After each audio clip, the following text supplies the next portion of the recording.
Well, good morning and welcome to the Morning Report. Before we get started, thank you again. We have reached one milestone, 1,000 subscribers, 1,002 subscribers this morning. That happened overnight. We appreciate your help here. Now let's get to it. Folks, we see Gavin Newsom obviously has been campaigning to be president. You see that every social media post is something about how bad Greg Abbott is, how bad Donald Trump is, how bad Ron DeSantis is. The dude is running for president, by the way. So it's interesting that he is the governor of California, and California was once the land of opportunity, the Golden State. Families packed up their lives chasing sunshine, industry, and prosperity. But today, California is a case study of how progressive leadership can take abundance and turn it into dysfunction.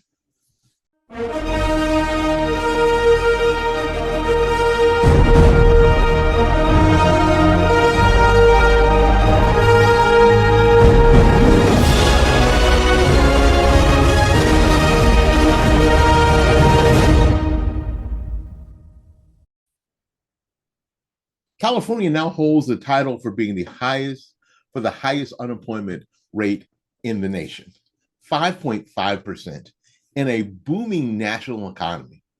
That's no small feat. Businesses are leaving, jobs are drying up, and everyday workers are paying the price. And that's not by accident, that's by policy. Why is this happening? So when you layer high taxes, ending regulations, and a political culture that sees business as the enemy rather than as a partner, you drive growth out of the state. Big tech can afford lobbyists, but small businesses that are the backbone of the economy of employment, they get crushed. And when small businesses dies, jobs die with it. Think about that. The very state that houses Silicon Valley, Hollywood, and some of the world's richest farmland can't put its own people to work. It's not a failure of resources, it's a failure of leadership. Governor Gavin Newsom and his allies in Sacramento talk endlessly about equity and compassion, but compassion doesn't pay the bills when the economy is broken. For working Californians, their so-called compassion is just rhetoric wrapped around ruin. So here's the kicker. As California bleeds jobs, people are leaving in droves. Over 800,000 residents fled in the last few years, voting with their feet. They're moving to Texas, Florida, Nevada, anywhere but California. That migration tells you everything you need to know. The lesson is simple. When you punish work and innovation, you get less of it. When you elevate ideology over common sense, the people who suffer are the ones that are trying to make a living. California isn't just a warning for Californians, it's a warning for the entire country. The so-called California model is being exposed. And leaders like Gavin Newsom are already being floated for the White House. I mean, we just talked about that. So here's the question. Do we want the rest of the country to look like California? Highest unemployment, highest cost, and leaders who still pat themselves on the back. If that's the future, we'd better wake up. Let's talk about something every California driver knows: gas prices. And as of August 2025, Californians are still paying around $4.49 per gallon, the highest in the country. And that's not a new problem.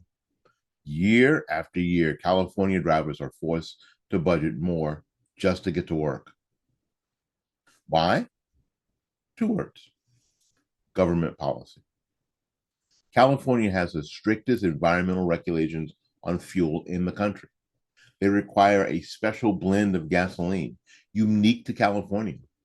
That means when the refineries go down, or supply dips, Californians just can't import gas from other states. They're locked into their own costly system.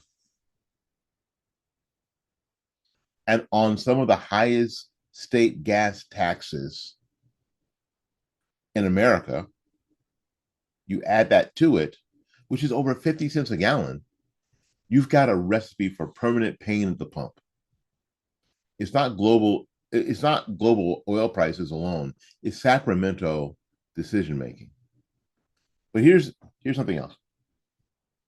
These high prices don't hit the wealthy the same way they hit working families. A Hollywood producer or tech billionaire won't notice, but a single mom commuting 30 miles to work, she feels every single penny. This cruel irony of California politics, leaders like Gavin Newsom claim to champion the poor, yet they pass policies that crush the poor hardest. Driving becomes a luxury in a state built on automobiles. Let's not forget what expensive fuel does to everything else as well. Higher transportation costs means higher prices at the grocery store, higher costs for services, fewer dollars for family budgets, and inflation isn't just a Washington problem. Sacramento makes it worse. Meanwhile, these same leaders brag about California leading the way on climate change. But ask yourself, what good is leading the way when your own residents can't afford basic necessities? Leadership should lift people up, not push them out. Other states prove it doesn't have to be this way. Texas, Florida, even Nevada. Families pay far less at the pump. They drive the same cars, but they don't suffer from Sacramento's political experiments. Well, here's the reality. California gas prices aren't just about energy. They're about control. Politicians are willing to keep families under financial strain to maintain their green image. And once again, the middle class pays the tab. So when you hear Gavin Newsom talk about fairness and equity, remember the gas pump. Because nothing is fair about forcing working families to bleed dollars for an ideology that they didn't ask for. No issue exposes California failures more than homelessness. The state has nearly 187,000 homeless people. That's more than a quarter of the entire US homeless population. That's not just a crisis. That's a collapse.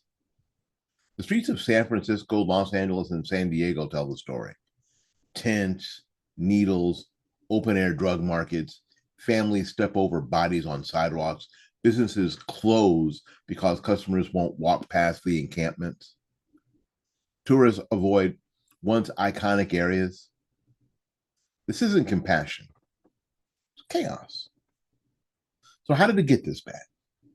California spends billions, billions with a B, every year on homelessness. Yet the numbers keep rising. Because the problem isn't money, the problem is policy. Instead of requiring accountability, treatment, or sobriety, California leaders embraced housing first. The idea sounds nice. Just give people housing. But without treatment for addiction, without mental health support, without responsibility, all you get is chaos in different locations.